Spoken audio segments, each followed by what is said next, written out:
आपण काय पाहिजे की बाबा कायनेटिक एनर्जी बरोबर फॉर्म्युला आहे E मायनस फाय, राईट. आणि कायनेटिक एनर्जी स्टॉपिंग पोटेन्शियलच्या फॉर्म्युल्यानुसार कायनेटिक एनर्जी फॉर्म्युला काय आहे, तर कायनेटिक एनर्जी बरोबर E इंटू व्ही एस यानी stopping potential V S. So E into V S stopping potential is equal to E minus phi. मग E म्हणजे काय, एच इंटू न्यू आणि हे H into nu zero, right. So E into V S, यामध्ये H common घ्या, V minus V zero, हे आलं E into V S. असं ही गुणिले राहिलं काय होईल मग भागिले असं होईल ना. ओके, हे याला आपण समजा वाय मानलं, what is this is the slope. हा जो आहे ह्याला आपण काय म्हणतो माहिती आहे का, एक्स, आणि ह्याला म्हणतो आपण त्या ठिकाणी एक सी. काय म्हणतो आपण, सी यानी कॉन्स्टंट. काय म्हणतो आपण, कॉन्स्टंट. मग याचा जर आपण ग्राफ काढायचा ठरवलं तर हे ग्राफ असा येतो की नाही,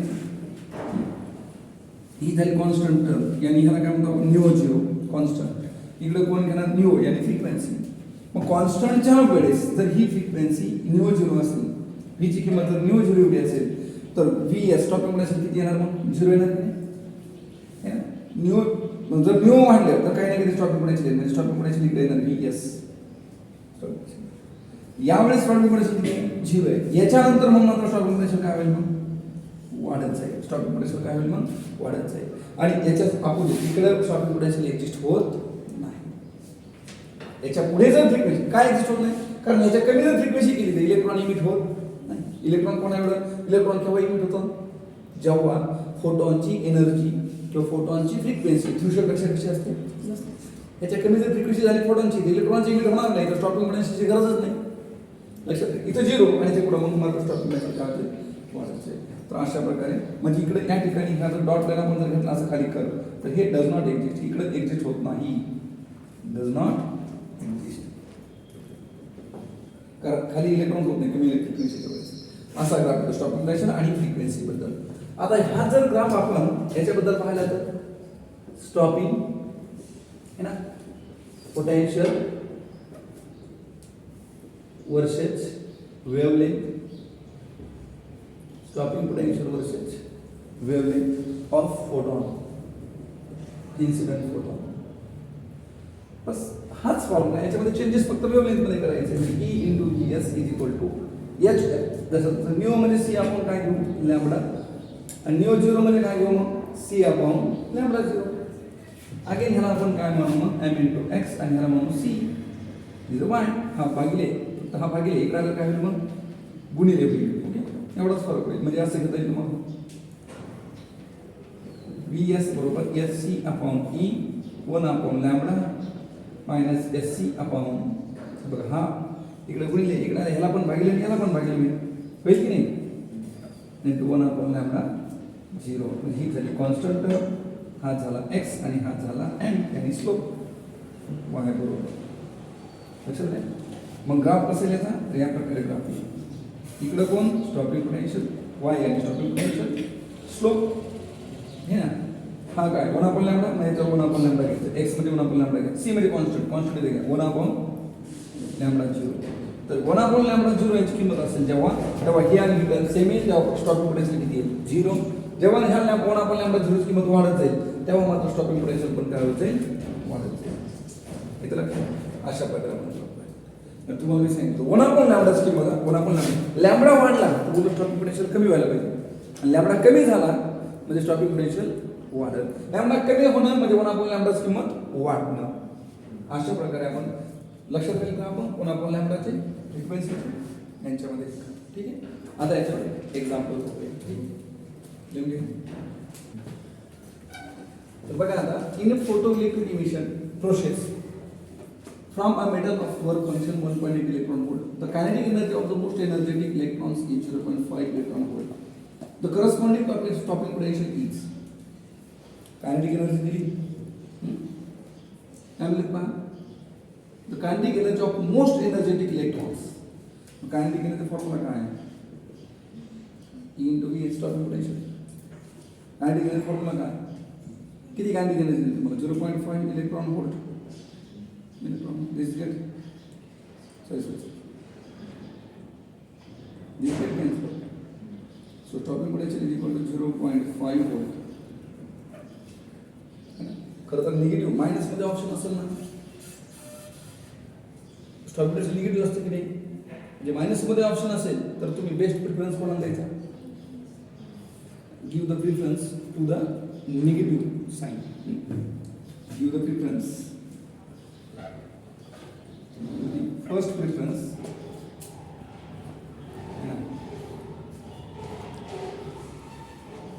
टू दी मायनस. मायनसला आधी तुम्ही प्रिफरन्स द्या. मायनस नाही म्हणून ठीक आहे, असतं तर मग मायनस प्रिफरन्स. ठीक आहे, बरोबर ना. इथे बघा बरं, the threshold frequency for a photo sensitive metal is. Threshold frequency for a photo sensitive metal is. कसं करणार? पहा, the threshold frequency for a photosensitive metal is, threshold frequency दिलेली आहे तुम्हाला, यानी 0 दिले तुम्हाला. किती दिलं आहे? 3.3 into 10 raised to 14 hertz. बरं, if the light of frequency म्हणजे फोटॉनची जी फ्रिक्वेन्सी आहे ती किती आहे? 8.2 into 10 raised to 14 hertz. Okay. Is incident on the metal. The cutoff voltage for the photoelectron emission is nearly. Cutoff voltage यानी threshold voltage यानी stopping potential. थोडक्यात काय म्हणू आपण?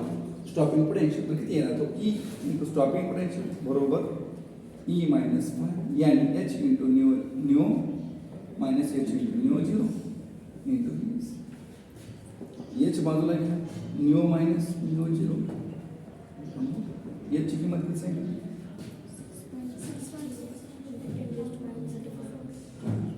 6.6 इंटू 10 रेज टू मायनस 34 आणि न्यूची किंमत किती आहे मग? 8.2 into 10 raised to 14 minus 3.3 into 10 raised to 14. Electron आहे आणि टोटल पोटेन्शियल आपल्याला काढायचं आहे. बरोबर, 6.6 into 10 raised to minus 34. 8.2 मधून 3.3 म्हणजे किती? 12 मधून 3 गेले उरले किती त्या ठिकाणी? 9. बरोबर ना? 9. आणि इकडे मग परत किती? 7 मधून 3 गेले उरले किती? 4. 4.9 into 10 raised to 14. तर कॉमन होते का ना, हे कॉमन निघत की नाही, मग वजन घेतो ना तुम्ही, असेल की नाही. मग याच्यातून परत मायनस 34 मधून चालणार गेलं म्हणजे उरलं किती? मायनस 20 है ना. परत तुम्हाला 20 स्टॉपिंग पाहिजे भागिले इलेक्ट्रॉन. इलेक्ट्रॉन किती येणार उत्तर मग? 1. Sorry 6.6 into 1.6 minus 90. किती उरले? मायनस 1 उरले. हे झाले 66 भागिले हे किती? 66 into interest to minus 1. Answer किती ना? दशांश एक आहे, मायनस कॅन्सल केलं, दशांश हे किती? तुम्ही गलत हो गए खरे, काहीतरी चुकीचं झालं.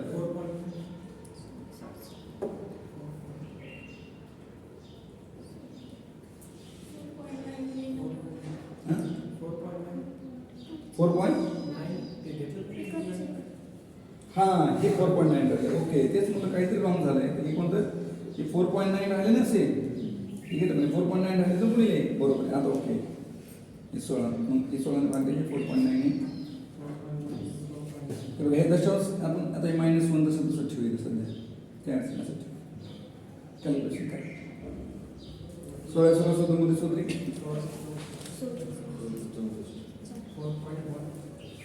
नाही. हां, 16 नाही 16 48 म्हणजे 16 आणि हे किती राहील समजा 3 नाही, तो मायनस आहे ना, नाही 0.3 म्हणून चालेल. 0.3 घेऊ ना. 3 यायला कोणी 6 ना, 3 6 म्हणून जाईल ना. 3 से 18 8 हा 4 1 3 से 18 1 19 दशांश नंतर 1 नंतर परत गुणिले 10 रेज टू -1 असेल तसं परत 1 दशांश इकडे सर परत म्हणजे स्टॉपिंग पोटेन्शियल बरोबर काय येईल मग? दशांश हा 1 ना इकडे सारखं ना, म्हणजे हा 1 कॅन्सल होईल. हा कॅन्सल होईल, दशांश इकडे सर परत म्हणजे किती? 1.98 राईट ना. व्होल्ट म्हणजे नियरली इक्वल टू 2 व्होल्ट. आणि निगेटिव्ह असेल, मी काय म्हणलं, give the preference to the negative. मायनसला प्रिफरन्स द्या. आहे का नाही म्हणून डायरेक्ट 2 व्होल्ट जवळपास किती? 2 व्होल्ट. राहील लक्षात? ठीक आहे. बघा 1.4.9 मध्ये किती गोल झालं कसं ऑप्शन, कारण आन्सर लगेच दशांश चढलं होतं ना, आणि तिकडे ऑप्शन नव्हतंच, म्हणजे काही चुकलं असं वाटतं. हे तर लक्षात द्यायला पाहिजे तुम्हाला, लगेच कुठं राहिले असं मला कळलं पाहिजे कॅल्क्युलेशन करताना सोपंच असतं. नेक्स्ट एक्झाम्पल बघा. आता या न्यूमेरिकलमध्ये the potential difference that must be applied to stop the fastest photo electrons आहे ना, म्हणजे आपल्याला पोटेन्शियल डिफरन्स अप्लाय करायचा आहे कशासाठी, to stop the fastest electron. म्हणजे याचा अर्थ काय, ज्याच्याकडे मॅक्झिमम कायनेटिक एनर्जी आहे त्याला तुम्हाला काय करायचं आहे, स्टॉप करायचं आहे. त्यासाठी तुम्हाला काय काढायचं आहे, stopping potential immediate by the nickel surface having the work function. त्याचं तुम्हाला काय दिले, वर्क फंक्शन दिले. when the ultraviolet light of 200 nanometer falls on it must be, तर तुम्हाला जे पोटेन्शियल डिफरन्स आहे त्याची स्टॉपिंग पोटेन्शियल आहे ती किती अप्लाय करावं लागेल. तर ई मायनस काय असतं, वर्क फंक्शन कायनेटिक एनर्जी बरोबर ई मायनस वर्क फंक्शन. मग ई किती असणार आहे, H into new 0 minus sorry new, आणि हे किती असणार स्टॉपिंग पोटेन्शियल न्यू 0. म्हणजे न्यू म्हणजे काय, c upon lambda minus c upon lambda 0. कारण तुम्हाला दिलंय काय, तुम्हाला एक्झाम्पलमध्ये जर पाहिलं आपण तर आपल्याला दिलंय काय, एस सी बाजूला घ्या 1 upon lambda minus 1 upon lambda 0. तू आपल्याला दिले काय माहिती का, आपल्याला वर्क फंक्शन ऑलरेडी दिलेलं आहे, नो प्रॉब्लेम, त्यामुळे जास्त काही घ्यायची गरज नाही पडत आपल्याला. म्हणजे हे आपण असंच ठेवूया, वर्क फंक्शन असं ठेवा, तर फायदा तसं ठेवूया, कारण वर्क फंक्शन त्यांनी दिले, वर्क फंक्शन दिले. म्हणजे आपण काय करू शकतो माहिती का, फाय किती दिले, 5.01 electron volt. Okay.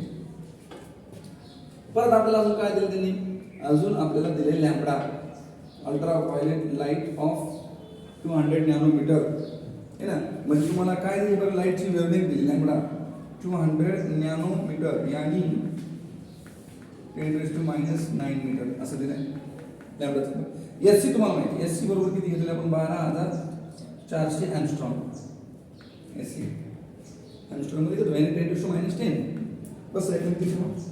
He stopping potential is equal to 12,400 angstrom upon angstrom, यानी आणि किती येणार 200 नॅनो इंटू 10⁻⁹. एक शून्य वाढवा म्हणजे हे अँगस्ट्रॉम होईल, बरोबर ना. बरं ठीक आहे. नंतर कोण येतं, minus, what is work function, फायची किंमत किती मग 5.01 इलेक्ट्रॉन व्होल्ट. इलेक्ट्रॉन व्होल्ट एक करू शकता. ह्याला असं जर केलं तर 12,400 अँगस्ट्रॉम आहे, ह्याला जर 2000 1 ने 0 वाढवला तर 10⁻⁻10 करावं लागेल. 10⁻⁻10 आणि अँगस्ट्रॉम बोथ आर सेम. 10⁻⁻10 म्हणजे कोण, angstrom, they get cancel out. -5.01 electron volt. यामध्ये पण 1 2 दशांश इथे झाला का, तो 2 ने भाग द्या, 6.2. So 6.2 minus 5.01 electron volt. हा इलेक्ट्रॉनिक भागिले इकडे पण भागिले, म्हणजे असेल की stopping potential electron means electron get cancel. आता इलेक्ट्रॉन म्हणजे काय, 6.2 है ना, लक्षात ठेवा अँगस्ट्रॉम. आणि मला वाटतं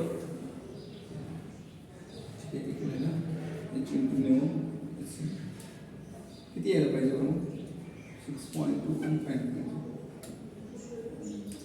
ते 1.0 निगेटिव्ह मध्ये यायला पाहिजे. बी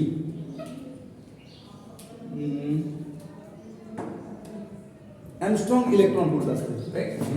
अँगस्ट्रॉम इलेक्ट्रॉन व्होल्ट मध्ये इथे इलेक्ट्रॉन व्होल्टचं पण असणार आहे, म्हणून हा पण काय होणार आहे मग कॅन्सल. म्हणजे 6.2 मधून मायनस 5.01 वजा होईल, म्हणजे उरले किती बरोबर 1.1 समजा असं, बरोबर. हे काय स्टॉपिंग पोटेन्शियल इथं व्होल्ट.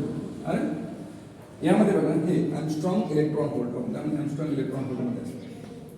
आता इथं लक्षात घ्या, प्रिफर मायनस, कशाला प्रिफर तुम्ही प्रिफर काय करा, निगेटिव्ह, कारण स्टॉपिंग पोटेन्शियल कशामध्ये असतं, निगेटिव्ह असतं. म्हणून ह्याच्यापैकी जर तुम्हाला 1.2 मायनसमध्ये पण आहे आणि प्लसमध्ये पण आहे, मग कशाला प्रिफरन्स द्यायचा आपल्याला, मायनसला प्रिफरन्स द्यायचा. ठीक आहे, राहील लक्षात ना.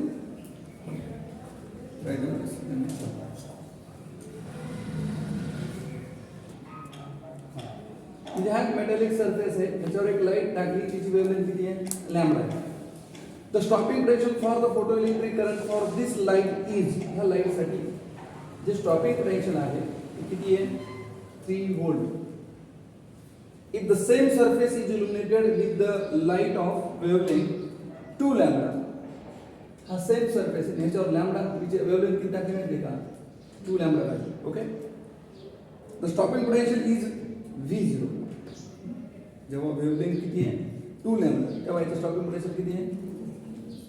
म्हणजे बघा तुम्ही, फ्रिक्वेन्सी वेव्हलेंथ कमी, स्टॉपिंग पोटेन्शियल ज्यादा. कारण तुम्हाला म्हणजे वेव्हलेंथ कमी आहे, फ्रिक्वेन्सी जास्त असते म्हणून एनर्जी जास्त म्हणून स्टॉपिंग पोटेन्शियल पण जास्त. वेव्हलेंथ वाढली म्हणजे फ्रिक्वेन्सी कमी झाली, म्हणजे एनर्जी फोटॉनची कमी झाली, म्हणजे स्टॉपिंग पोटेन्शियल पण कमी झाला, V0 झाला. Okay. If the same surface is illuminated with the light of wavelength 2 lambda, the stopping potential is V0. The threshold wavelength for these surfaces for the photoelectric effect is. तर तुम्हाला काढायचं threshold wavelength काढायचं. म्हणजे वेव्हलेंथच्या फॉर्मला तुम्हाला formula पाहिजे. E into stopping potential बरोबर H into C upon lambda minus H into C upon lambda 0. Clear आहे? SC पाहून तुम्हाला ह्याची किंमत पाहिजे. आपल्याला कोणाची किंमत पाहिजे ह्याची? मायनस इकडं, किंवा आपण असं ठेवूया, दोन इक्वेशन तयार होतील, मग त्याचे ॲडिशन सबट्रॅक्शन काय करूया. SC इकडे घेऊया, कॉमन घेतलं, 1 upon लॅम्बडा आलं मायनस 1 upon लॅम्बडा 0, इकडं VS. ठीक आहे. याच्यामध्ये स्टॉपिंग पोटेन्शियल काय दिलेलं आहे तुम्हाला? पहिल्या केसमध्ये स्टॉपिंग पोटेन्शियल आणि पहिल्या केसमध्ये वेव्हलेंथ दिलेली आहे. इथं वेव्हलेंथ आहे लॅम्बडा 1 म्हणू आपण आणि स्टॉपिंग पोटेन्शियल 1 म्हणू. ही जैसे स्टॉपिंग पोटेन्शियल किती दिले तुम्हाला? 3V0 इक्वल टू SC जैसे थे 1 upon lambda minus 1 upon lambda 0. Equation number first. Then दुसऱ्या केस मध्ये काय दिले? स्टॉपिंग पोटेंशियल किती दिले? V0 SC जैसे थे 1 upon वेवलेंथ किती दिली? 2 lambda minus 1 upon lambda 0. Equation number second. तो दोन इक्वेशन आहे. 1 upon लैम्बडा 0 आपल्याला काढायचं आहे. काय काढायचं? 1 upon लैम्बडा 0 दोघांचा जर भागाकार आपण जर केला, हां, तर आपला आन्सर मिळून जाईल. भागाकार दोघांचा करायचं ठरलं, डिवाइड याचा जर रेशो जर आपण केला, भागाकार जर केला, तर काय होणार बरं? हे E cancel, V0 cancel, SC cancel, म्हणजे उरलं काय? 3 upon 1 बरोबर. कळतंय ना? याचा जर असा आपण भागाकार केला है ना, तर इथले SC cancel, V0 cancel, E cancel, उरलं किती? 1 upon 3. इकडे किती उरलं? 1 upon lambda minus 1 upon lambda 0. इकडे किती उरलं?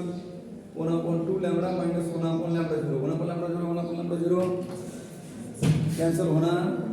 कारण वर सबट्रॅक्शन आहे, खाली पण भागी इकडे पुढे लिहा ना, म्हणजे 3 into 1 upon 2 lambda minus 1 upon lambda 0 बरोबर. बाकी इकडे पुढे आलं, तिकडे झालं राहिलं 1 upon lambda minus 1 upon lambda 0. येतं का? कटतंय? ओके. आता सांगा मला, 3 ने मल्टिप्लाय तुम्ही करू शकता. 3 ने मल्टिप्लाय केलं 2 लॅम्बडा 3 बाय लॅम्बडा 0 बरोबर 1 upon lambda minus 1 upon lambda 0. म्हणजे मायनस वाले तिकडे गेल्यावर प्लस होते, बरोबर ना? किंवा हे प्लस वाले इकडे नाही, तिकडे द्या 1 upon lambda 0 minus 3 upon lambda 0. Minus वाले इकडे प्लस आणि प्लस वाले तिकडे मायनस. लक्षात आहे? याच्यामध्ये काय झालं? हां, किमती पाहणार. याच्यामध्ये काय करू? 1 upon लॅम्बडा 0 कॉमन काढलं तर उरलं किती? 3. एक म्हणजे मायनस 2 उरलं ना, मायनस 2 उरले ना. इकडे किती उरले मग? ह्याला 2 ने गुणा 2 ने भागा, 2 लॅम्बडा कॉमन घ्या. मायनस 3 मधून 2 गेले मायनस 1 upon 2 लॅम्बडा. हे उरलं मायनस 2. काय आहे? मायनस 2 म्हणजे मायनस 2 अपॉन लॅम्बडा 0. तिकडे उरलं मायनस 1. मायनस मायनस काय आले? प्लस. राईट. हे लॅम्बडा 0 तिकडे नाही, हे इकडं म्हणजे 2 into 2 लॅम्बडा बरोबर हे लॅम्बडा 0. म्हणजे लॅम्बडा 0 बरोबर 2 into 2 4 lambda. So answer is 4 lambda आणि B. कळतंय का? हे लक्षात आले का सगळ्यांना? बस हे मॅथमॅटिकल कॅल्क्युलेशन आहे. बऱ्याच लेकरांना तुला मॅथमॅटिकल कॅल्क्युलेशनच जमत नाही. समजा टार्गेट लॅम्बडा झिरो काढायचं, कसं करायचं हेच कळत नाही. हे लॅम्बडा झिरो तुम्हाला काढायचं काय? टार्गेट लॅम्बडा झिरो, किमती ठेवायच्या कळाल्या, फॉर्म्युला कळाला, पण लॅम्बडा झिरो काढायचं कळतच नाही. का? मॅथ येत नाही म्हणून का फिजिक्स येत नाही? इथं काय संबंध आहे का पुढं कॅल्क्युलेशनला? काय येत नाही? मेन तिथं आहे, कॅल्क्युलेशन जमत नाही, काय काढायचं हे सुचत नाही. सरळ सरळ फॉर्म्युला ठेवायचं, किमती हे सगळं कळतं. पहिले तर अडचण कुठून सुरू होती माहिती आहे ना? फॉर्म्युला आठवत नाही, आठवला तर काय दिलं कळत नाही, कळालं तर पुढं काय ठेवायचं समजत नाही, समजलं तर कन्व्हर्जन कळत नाही. एस आयमध्ये करायचं का सीजीएसमध्ये करायचं का, कोण सीजीएसमध्ये दिलं मग एस आयमध्ये कसं करायचं, सेम युनिट कसे करायचे नाही कळत. इकडून तिकडून ते कळालं, किमती ठेवण्या शेवटी कळतं ह्याच्यात काढायचं काय, त्यात काढायचं काय हे कळालं, कसं काढायचं. प्रश्न त्याशी एक रांगच बनते. आणि ह्याच्यासाठी ही काय 4-2 दिवसात मेहनत काम येते का? हे 4-2 दिवसात केलं म्हणजे मला परफेक्ट आलं. 10 वर्ष जे करता नाही आलं ते एका 4 महिन्यात कसं होऊ शकते? बऱ्याचदा असं विद्यार्थ्यांना वाटतं, आपल्याकडे नागरिक विद्यार्थी आले त्याला वाटतं मला सगळंच यावं. त्याला 10 वर्ष मॅथचं काही ढेगळं येत नसतं. नंतर 11ला आल्यानंतर वाटतं की फिजिक्सचं असं यावं की मला असं लगेच जसं की मी वाचलं की लगेच कळावं मला आन्सर हे कसं शक्य. इथं सगळं काय लागतं थिंकिंग नॉलेज. इथे काय पाठांतराचा विषय का की हे माझ्या उत्तर लगेच पाठ आहे. जसं बायोकेमिस्ट्रीमध्ये तुमचं असतं उत्तर लगेच पाठ, ठीक चालले पुढं आहे की नाही. इथं बुद्धीचा खेळ आहे सगळं. तरी विद्यार्थी काय करते, हे कम्पॅरिझन त्या 2 विषयासोबत कळायचं. वरून दुसरं म्हणजे काय, 90 मिनिटामध्ये बायोचे 90 क्वेश्चन सोडवायचे आणि फिजिक्सचे 45 मिनिटामध्ये 45 आणि केमिस्ट्री 45. म्हणजे बघा तुम्ही मिनिटाला एक प्रश्न आला. माझा जो बायोचा प्रश्न एका मिनिटात सुरू शकतो, वाचलं की आन्सर. तसं फिजिक्सचा आहे का? जर तुम्हाला तसं अपेक्षा असेल तर तुम्हाला अभ्यास किती करावा लागेल, किती रिव्हिजन द्यावं लागेल, किती पाठात? सगळ्यात कमी अभ्यास फिजिक्सचा करायचा. आणि अपेक्षा मात्र कंपॅरिझन मात्र जेवढे जेवढे सक्सेसफुल आहे, ज्याला 100+ मार्क्स मिळालेले आहेत त्यांना विचारा तुम्ही फिजिक्सचा अभ्यास कसा केला जातो ते तुम्हाला सांगतील. ते बायो आणि केमिस्ट्रीला मिळून जेवढा अभ्यास करतो का मी तेवढा अभ्यास एकट्या फिजिक्सचा करतो. तवा कुठं तर त्या रेंजमध्ये किती मेहनत करावं लागत असेल बघा तुम्ही.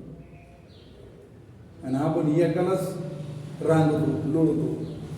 बघा आपल्याला 11-12 आलेले पोरं आहेत, तुम्हाला सांगतो की बायो करतानाच नाकी नव्हते त्याचे, बायो आणि केमिस्ट्री नाकी नव्हते. फिजिक्सला काय करणार घाली लोटांगण दिनची विचार करणार. पण हे सांगायलाही त्या लेवलचे विद्यार्थी लागते समोर.